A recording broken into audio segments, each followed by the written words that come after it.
What if the rejection that broke you was actually the beginning of your freedom?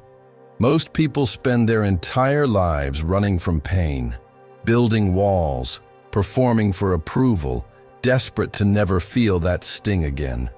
But here's what no one tells you. The wound you're avoiding is the doorway you've been searching for. Eastern philosophy understood this long before modern psychology caught up. Suffering isn't punishment, it's information. And rejection isn't a sentence about your worth. It's a mirror showing you every lie you've been told about who you need to be to deserve love. This isn't about positive thinking or pretending it doesn't hurt. It's about going deeper than the hurt, beneath the ego's defenses, into the place where real transformation lives. Because the pain you feel when someone says no isn't really about them. It's about every time you learned that you weren't enough. Every moment you abandoned yourself to be chosen. Every wound you buried instead of healing. And this video is about what happens when you finally stop running. There's a moment when the world says no and something inside you cracks. Not loudly, not dramatically. Just a small fracture in the story you've been telling yourself about who you are. Maybe it's a rejection from someone you admired, a door that closes when you thought it would open, or a mirror held up by life that shows you something you weren't ready to see. Eastern philosophy calls this the beginning of awakening, though it doesn't feel like awakening at all. It feels like failure. The ego, that careful architect of your identity, suddenly finds itself standing in rubble.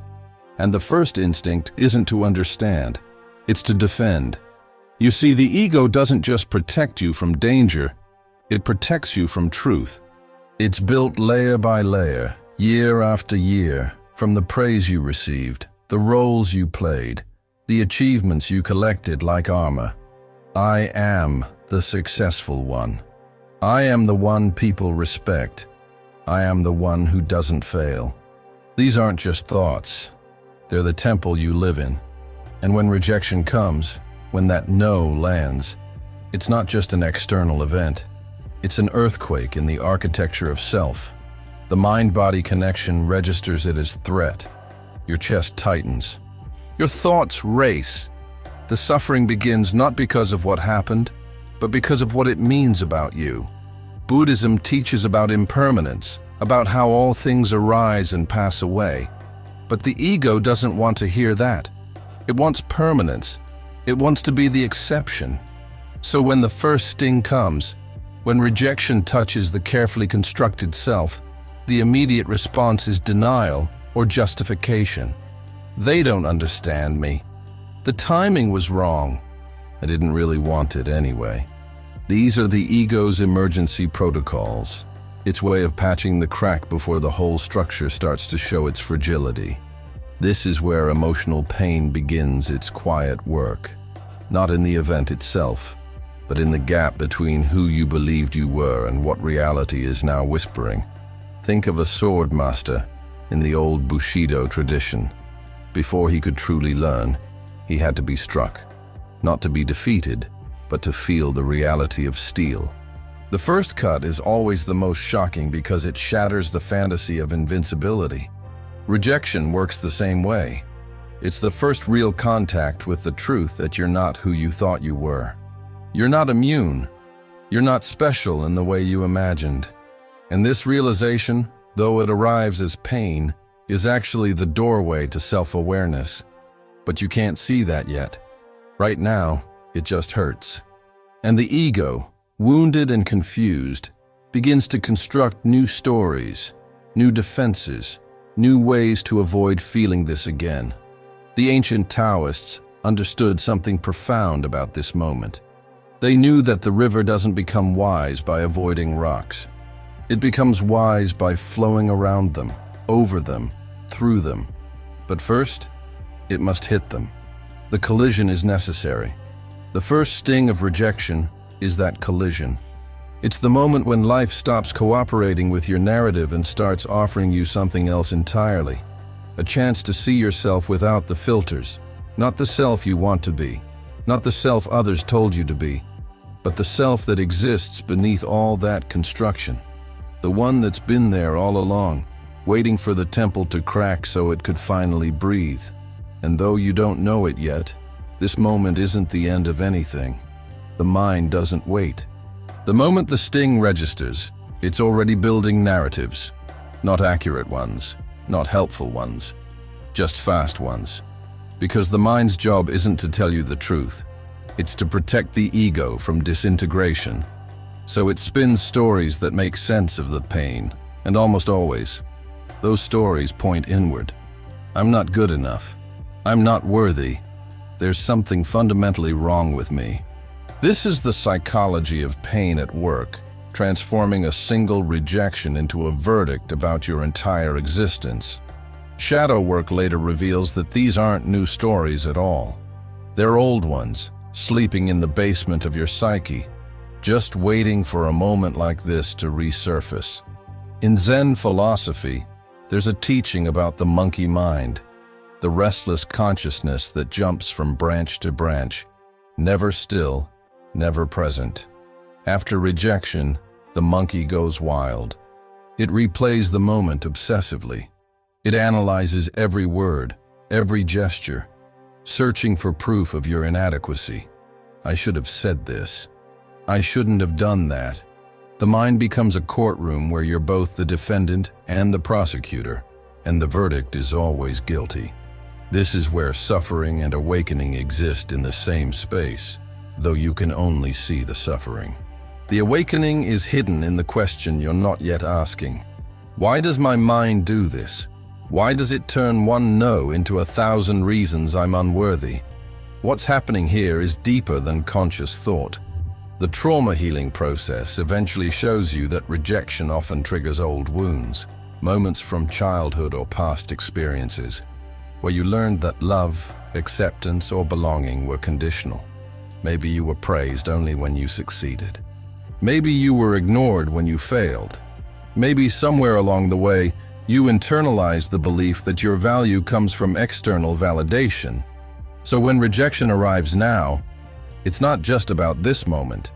It's about every moment you weren't chosen, every time you felt invisible, every instance where you learned that no means not enough. The mind weaves these together into a single story. Unworthiness as identity. Picture a mirror covered in dust. Eastern philosophy uses this image to describe the mind clouded by illusion. When rejection happens, you look into that dusty mirror and you don't see yourself clearly. You see a distorted reflection, shaped by fear and old conditioning. The immediate reflex is to believe that distortion is real. This is who I truly am.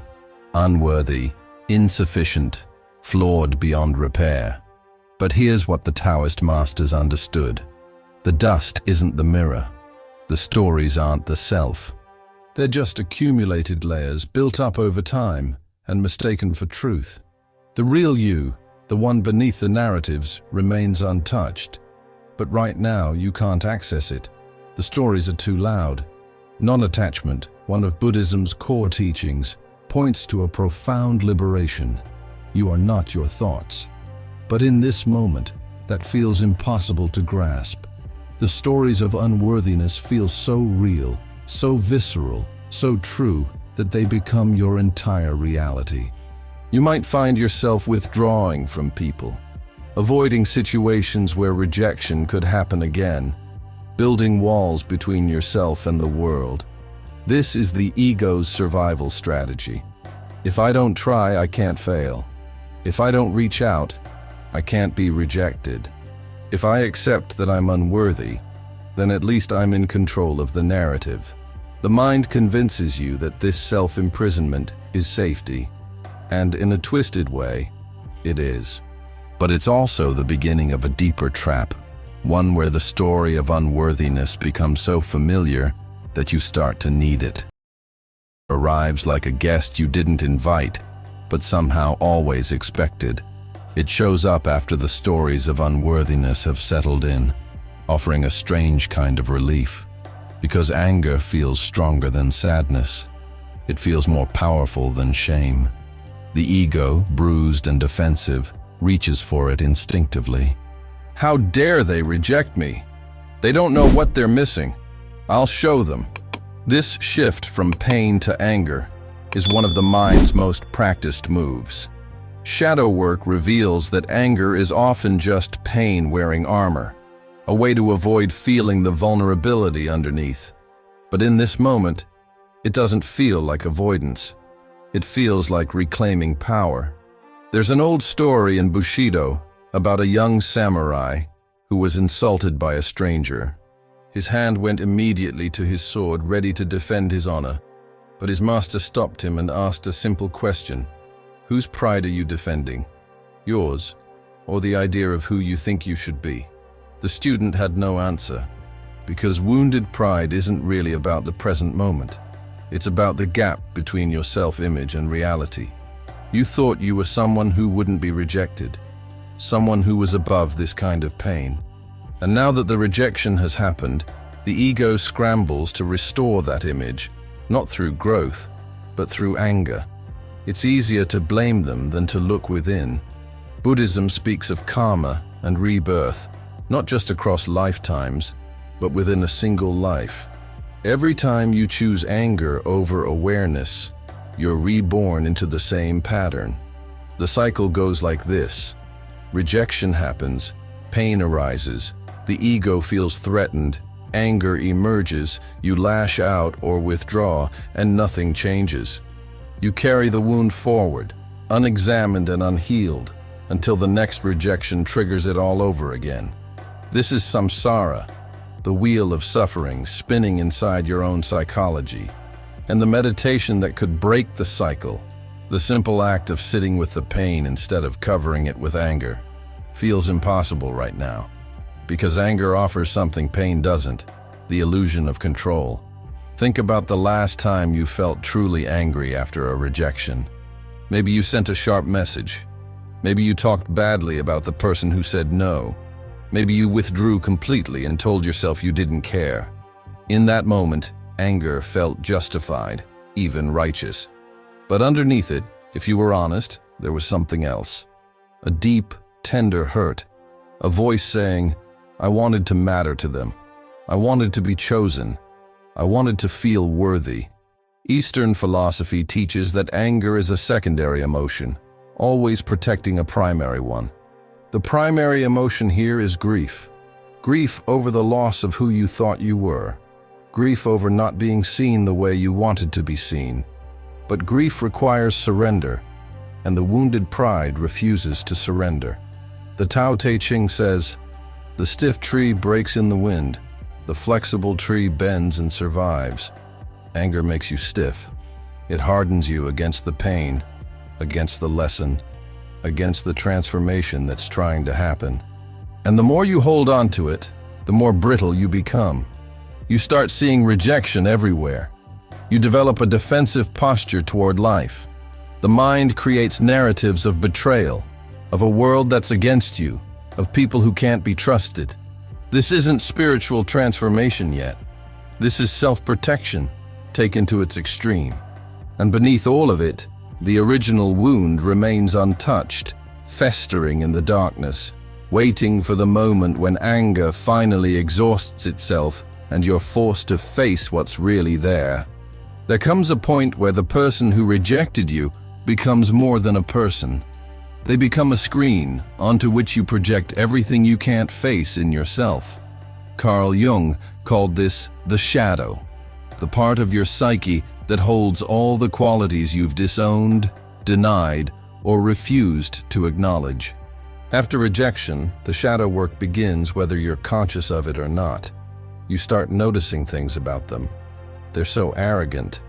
They're shallow. They only care about superficial things. And while some of this might be true, there's something else happening beneath the surface. You're seeing in them what you fear most about yourself. Their rejection becomes proof of your deepest insecurities, reflected back through the lens of judgment. Jung understood that we don't see people as they are. We see them as we are. When you call someone arrogant, it's often because you're terrified of your own hidden arrogance. When you label them as shallow, it's because you're afraid of not being deep enough. The psychology of pain works like this. The ego protects itself by externalizing the wound.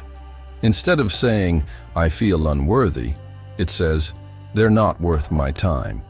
Instead of admitting, "I'm afraid I'm not enough," it declares, "They don't know what they're missing." This is projection in its purest form, and it's exhausting, because now you're not just carrying your own pain, you're also carrying the energy it takes to maintain the illusion that the problem is out there, not in here. In Taoism, there's a teaching about the river and the rock. The river doesn't blame the rock for being in its path. It doesn't judge the rock as wrong or bad. It simply flows around it, accepting what is. But the human mind doesn't work like water. It works like fire, burning everything it touches with meaning. When rejection happens, the mind can't just let it be. It has to make it mean something. And what it often means is, they're flawed, they're broken, they can't see my value because they're blind. This narrative gives temporary relief, a sense of superiority that numbs the ache of unworthiness. But it also keeps you trapped. Because as long as you're focused on their flaws, you never have to look at your own. Self-awareness begins when you notice the pattern. When you realize that every person who rejects you somehow becomes the villain in your story. When you see that the qualities you criticize most harshly in others are often the ones you've spent your life trying to hide in yourself. Maybe you judge them for being cold because deep down, you're terrified of your own emotional distance. Maybe you call them selfish because you've never allowed yourself to prioritize your own needs.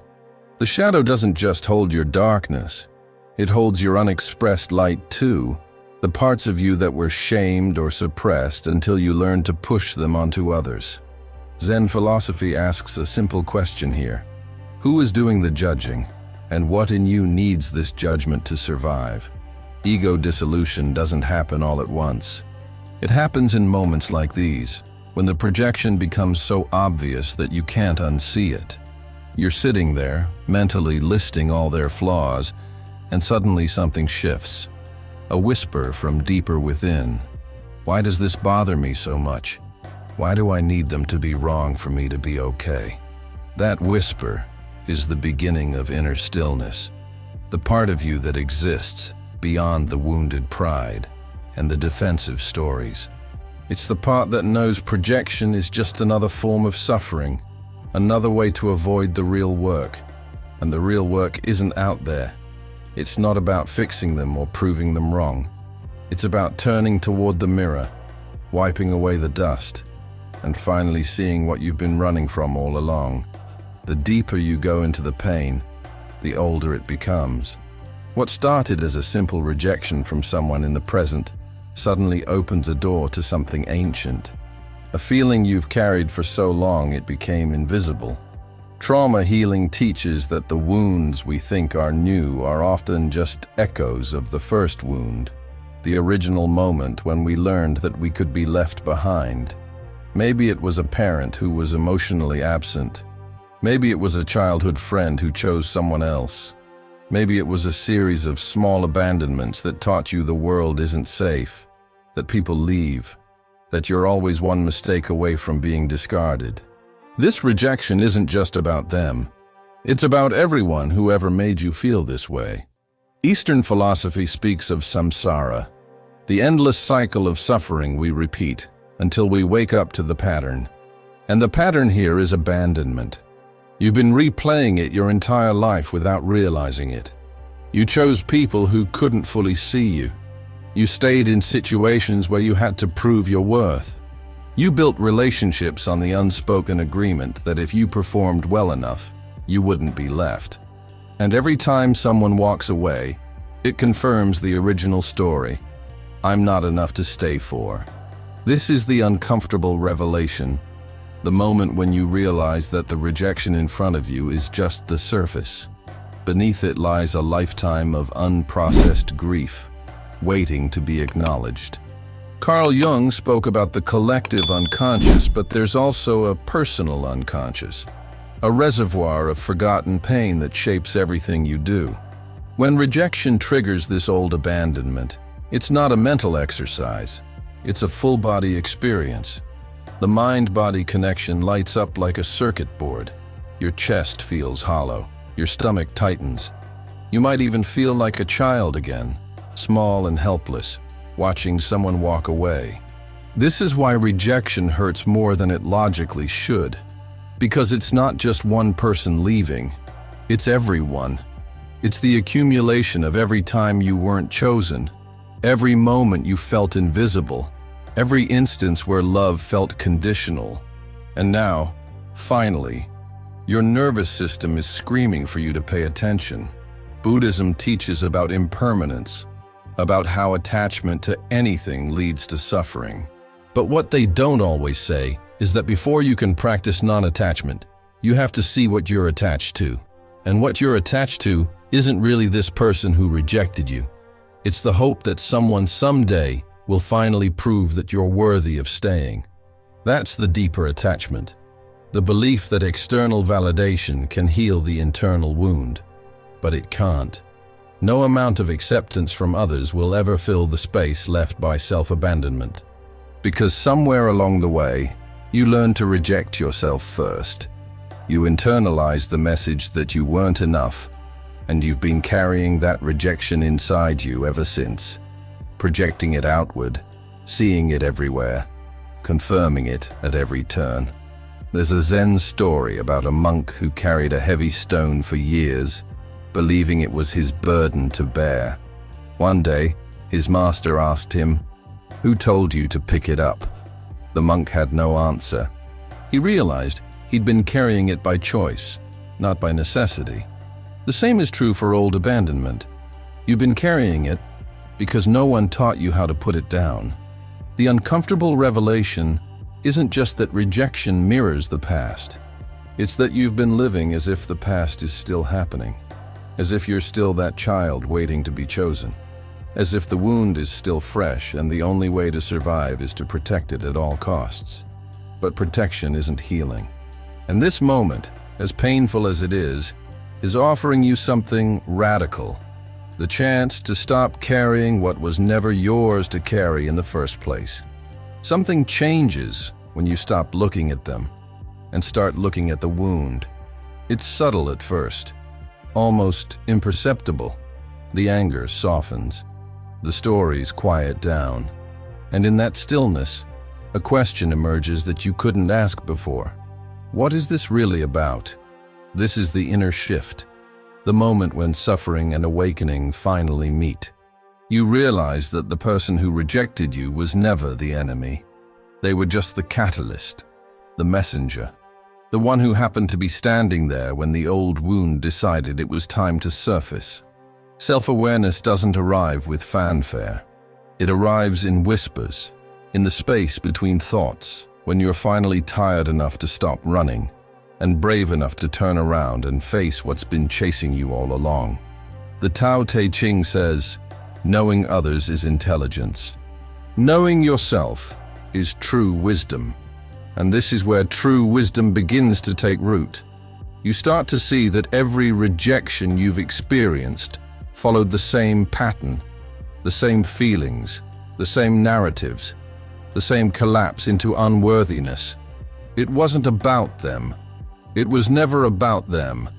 It was about the part of you that learned long ago that rejection equals abandonment, that no means not enough, that being left behind is proof of some fundamental flaw. Shadow work reveals that the root isn't the rejection itself. The root is the belief you internalized about what rejection means, and that belief has been running your life, shaping your choices, filtering your relationships, keeping you small and scared and desperate for validation. In Zen philosophy, there's a practice called koan meditation, where a student sits with an impossible question until the mind gives up trying to solve it logically. What is the sound of one hand clapping? The point isn't to find an answer. The point is to exhaust the thinking mind so that something deeper can emerge. This moment after rejection works the same way. You've tried every mental strategy, You've blamed them. You've blamed yourself. You've constructed narratives and torn them down. And finally, exhausted, you stop. You sit with the pain without trying to fix it, explain it, or escape it. And in that raw, undefended space, clarity arrives. Not as a thought, but as a felt sense. A knowing that this pain isn't punishment. It's information. It's pointing you toward the root. Mindfulness teaches that suffering comes from resistance, from wanting reality to be different than it is. And for so long you've been resisting this pain, treating it like an enemy, something to overcome or avoid. But what if the pain is actually a guide?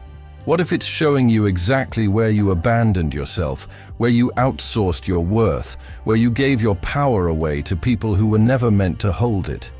The psychology of pain becomes clear now. Pain isn't random. It goes where it needs to go. It illuminates the places you've been ignoring, the beliefs you've been protecting, the wounds you've been covering with accomplishments and relationships and constant motion. And now it's asking you to stop moving, to stop performing, to stop proving, and to simply see. Wu Wei, the Taoist concept of effortless action, might seem impossible in a moment like this. But it's not about doing nothing. It's about aligning with what is, rather than fighting against it. The inner shift happens when you stop trying to make the pain go away and start listening to what it's trying to teach you. This isn't about them. This is about me. This is about the part of me that's been waiting to be seen, held, and finally accepted, not by them, but by me. Spiritual transformation doesn't happen in the light. It happens in the dark, in the moments when everything you thought you knew crumbles and you're left with nothing but the raw truth. And the truth is simple. You've been looking for outside validation to heal an inside wound, and it will never work. The only person who can give you what you've been searching for is the one staring back at you in the mirror, waiting for you to finally come home. There's a moment when your eyes open differently, not physically, but internally. You look at the rejection that once felt like a death sentence, and you see it for what it actually is: data, information, a reflection of misalignment, not a measurement of your worth. This is the new gaze, the perspective that emerges after you've walked through the fire of your own shadow and come out holding something you didn't have before: clarity. Eastern philosophy calls this the beginning of enlightenment. Though it doesn't feel mystical, it feels grounded, real. You realize that when someone says no, they're not rejecting your essence. They're responding to a moment, a circumstance, a lack of fit. And that has nothing to do with whether you deserve love, belonging, or respect. Buddhism teaches about detachment, but detachment isn't coldness. It's freedom. It's the ability to hold something lightly, to care deeply without needing to control the outcome. When you develop this new gaze, you stop taking rejection personally because you understand that nothing is actually personal. People act from their own wounds, their own fears, their own limitations. When someone doesn't choose you, it's usually because they're listening to an internal voice you can't hear, responding to a need you can't meet, or protecting a wound you didn't create. The mind-body connection that once registered rejection as threat now registers it as feedback. Your nervous system calms, the panic subsides, and you're left with a simple truth. Not every door is meant for you, and that's not a tragedy. It's design. Carl Jung said, "Until you make the unconscious conscious, it will direct your life, and you will call it fate." The new gaze is what happens when you make the unconscious conscious. You see the patterns. You understand why you chose certain people, why you stayed in certain situations, why rejection triggered such deep collapse. And with that understanding comes power. Not the power to avoid rejection. That's impossible. But the power to meet it without losing yourself. Karma and rebirth take on new meaning here. You're no longer reborn into the same cycle of unworthiness every time someone says no. You're breaking the cycle. You're choosing a different response. And that choice is the beginning of genuine spiritual transformation. Think about a compass. It doesn't get offended when it points north and you walk south. It just gives you information. Rejection works the same way once you develop this new perspective. It tells you where there's alignment and where there isn't. Maybe the job wasn't right. Maybe the relationship would have required you to betray yourself. Maybe the friendship was built on a version of you that no longer exists.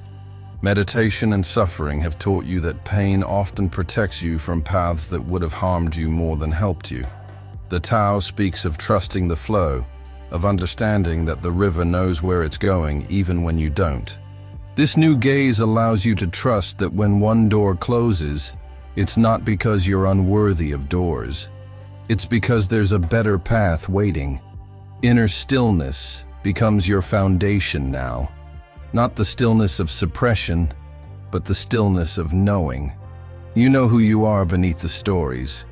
You know your worth isn't determined by external validation. You know that rejection doesn't diminish you. It simply reveals what wasn't meant for you. This doesn't mean rejection stops hurting. It means the hurt no longer defines you. It moves through you like weather, acknowledged but not permanent. Impermanence, that core Buddhist teaching, finally makes sense. Everything arises and passes. The rejection came, the pain came, and now they're leaving. And what remains is you. Not the wounded ego, not the defensive pride, but the deeper self, the one that was always whole, always enough, always worthy, just waiting for you to see it through the new gaze that only suffering could have given you. Integration isn't a single moment. It's a series of small choices, repeated over time, until a new way of being becomes natural. It's waking up one morning and realizing you haven't thought about the rejection in days. It's catching yourself mid-spiral and gently pulling back, reminding yourself that you are not your thoughts. It's the moment you stop rehearsing what you should have said, or imagining scenarios where they realize their mistake. Ego dissolution happens quietly like this, not in a dramatic collapse, but in a gradual loosening of the grip you once had on needing to be seen a certain way.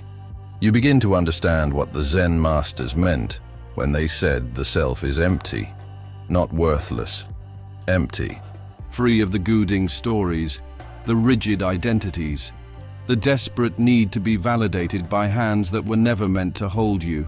Shadow work brought you face to face with everything you'd been avoiding. Now integration asks you to hold it all with compassion. The parts of you that felt unworthy, the parts that raged and blamed, the parts that projected and defended. You don't banish them. You don't shame them. You acknowledge them as survival mechanisms that once protected you, but no longer serve the person you're becoming. Carl Jung understood that wholeness doesn't mean perfection. It means embracing every aspect of yourself, light and shadow, strength and vulnerability. When you integrate, you stop dividing yourself into acceptable and unacceptable pieces. You become whole not by addition, but by acceptance. And from that wholeness, something remarkable happens. You stop needing other people to complete you. There's a teaching in Taoism about returning to your original nature, the self that existed before the world told you who to be. Integration is that return. You start to notice when you're performing for approval, when you're dimming your light to fit in, when you're contorting yourself to be chosen. And instead of judging yourself for it, you simply stop. Not because you've become cold or detached, but because you've remembered something essential. Your worth isn't negotiable. It's not something that increases when people accept you or decreases when they don't. It simply is. Wu Wei, that effortless flow, becomes possible when you stop fighting against your own nature, when you stop trying to be someone you're not to earn a love that wouldn't be real anyway. Spiritual transformation shows up in practical ways. You start setting boundaries without guilt. You walk away from situations that require you to abandon yourself. You notice when someone's behavior triggers that old wound, and instead of collapsing or reacting, you pause, you breathe. You remember that their actions are about them, not about you. Mindfulness, which once felt like a concept, becomes a lived experience. You're present with your pain when it arises, but you're not consumed by it. You're aware of your patterns without being enslaved to them. This is what the Buddhist path toward nirvana actually looks like in daily life. Not some distant state of perfect peace, but the simple ability to meet each moment as it is, without the constant need to prove, perform, or protect. Non-attachment doesn't mean you stop caring. It means you stop clinging. You can love deeply, connect fully, and still hold it all with open hands. When rejection comes now, and it will, because that's part of being human, you don't fall apart. You feel it, acknowledge it, and let it move through you. You understand that some people will choose you and some won't, and both are okay, because your sense of self no longer depends on their choice. The mirror is clean now. The dust has been wiped away through the hard work of self-awareness and inner work. And what you see reflected back isn't the distorted image shaped by old wounds and desperate need. It's simply you, whole, enough. Not because someone finally validated you, but because you finally validated yourself, and that changes everything. So here's the question only you can answer. Will you keep giving your power to people who were never meant to hold it? Or will you finally take it back? Rejection will come again. It always does. But now you have a choice. You can collapse into the old stories of unworthiness, or you can meet it with the new gaze, seeing it as information, not identity. You can let it trigger the shadow, or you can use it to deepen your integration. The path of spiritual transformation isn't about avoiding pain.